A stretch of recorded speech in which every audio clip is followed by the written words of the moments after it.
The roofers saw me in my pajamas. 2 days later, one of them left this in my room.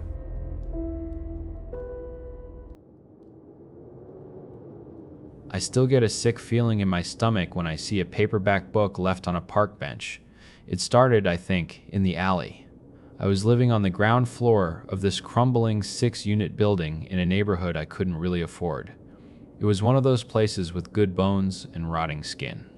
The owners were a family who seemed to think caulk was the solution to every structural problem, and their first line of defense was always their 80-year-old grandfather, who'd show up with a tube of it and a hopeful smile.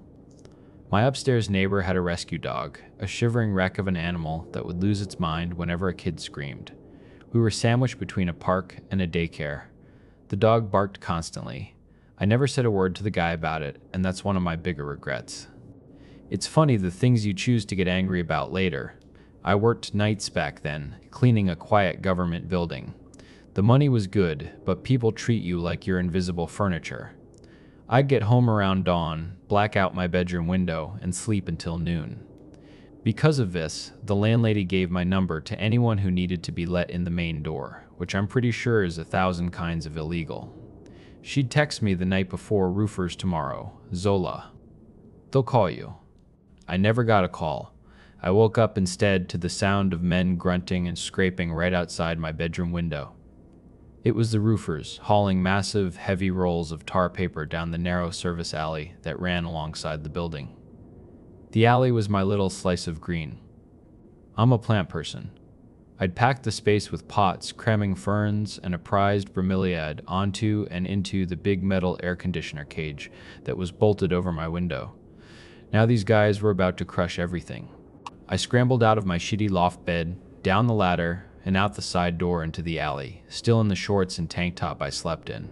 I wasn't thinking, I just saw my plants. I started grabbing them, trying to move them inside before the next trip from their truck.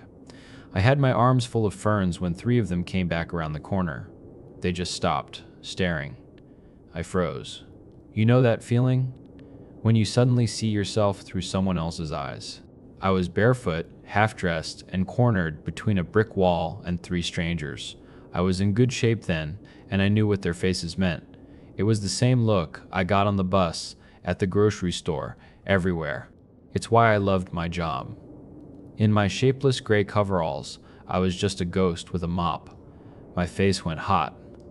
"Sorry," I mumbled, "just trying to get my stuff out of your way." A couple of them grunted something like "no problem."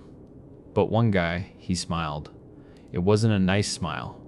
"We'd never let anything happen to them," he said, his eyes not on the plants. I just nodded, didn't look at him. I started passing the pots through the bars of the AC cage, setting them on the ledge inside my bedroom. In my panic, I had just pointed a big flashing arrow at my life. This is my building. This is my floor. This is my window. This is where I sleep. They finished their work on the roof that day. Nothing happened. I put my plants back. I forgot about the smile. 2 days later, my phone rang at 7 a.m. A local number. I figured it was another contractor, so I answered, my voice thick with sleep. It was a man, his words sloshing together like he was gargling whiskey. He had some kind of accent I couldn't place. He was asking for someone. It sounded like Lola. "Who?" I asked. "Lola," he repeated, louder this time, impatient. "You have the wrong number." I said it 3 times before he seemed to get it and hung up. I fell back asleep, vaguely annoyed. An hour later, I was dragged back from sleep by a loud bang from the main hallway, followed by a crash of glass. I was so tired. The old building was always making noises. I rolled over and pulled the covers over my head. I finally dragged myself out of bed around 10:30, planning to tackle the mountain of laundry in my hamper. I opened my door and the hallway was dark, darker than usual.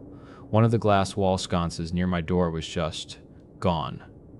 The bulb, the glass cover, everything. Just wires hanging out of the wall and a little pile of shattered glass on the floor. Okay, weird. Still groggy, I headed for the basement. The switch at the top of the stairs did nothing. The basement was a pit of absolute blackness. That basement was my personal hell. It was long and low-ceilinged, a catacomb of forgotten furniture and old paint cans. The landlords used it as a dumping ground. It was also home to a thriving population of sack spiders. I am not a fan of spiders. The washer and dryer were at the far end, forcing you to turn your back on all that darkness to use them. I never, ever went down there without the light on. As I turned to go back to my apartment, I noticed something else. The building's shitty old vacuum cleaner, which usually lived by the side door, was gone. I went back to my room, defeated. I'd wait. I started sorting my clothes on my floor. That's when my eyes landed on the window.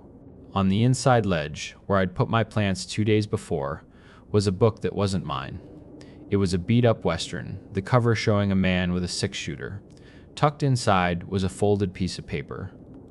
My blood went cold. I picked it up with 2 fingers.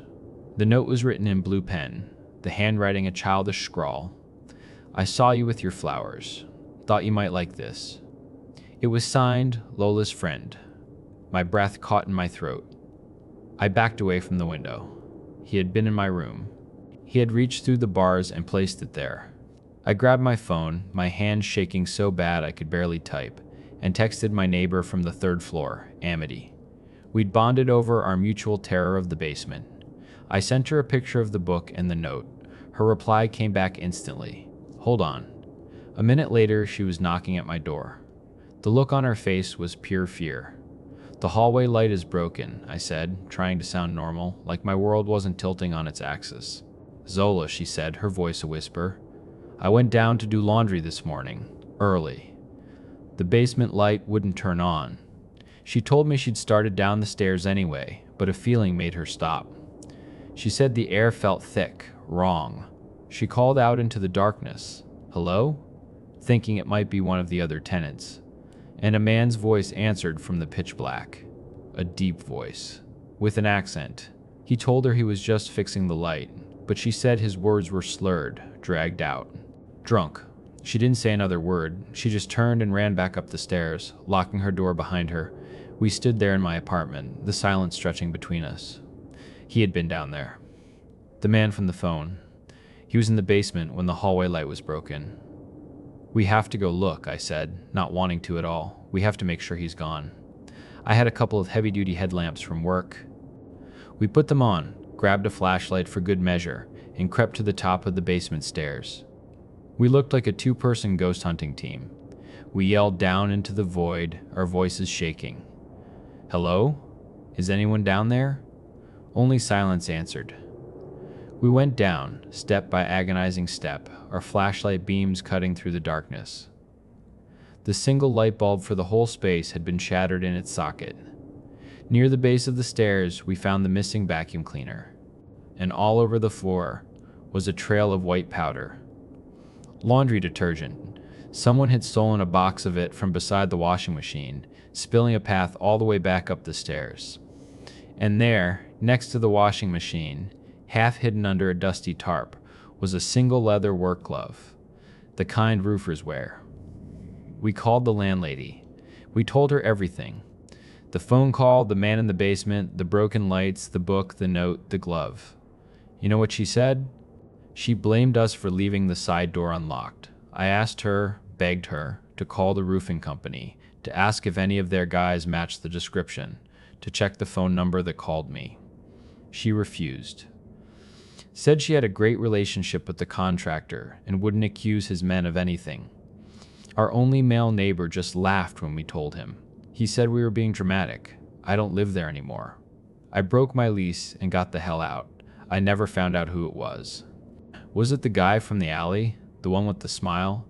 Did he get my name off the mailbox and my number from the landlady? Did he come back, drunk, looking for me? Did he get into the building and just stumble into the first open door he saw, which happened to be the basement? I don't have the book or the note anymore. They're gone, along with the phone that had the photos. I wish I could prove it.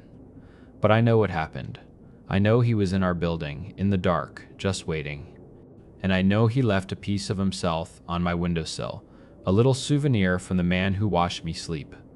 So, to Lola's friend, the man in my basement, the man from the alley, let's never ever meet.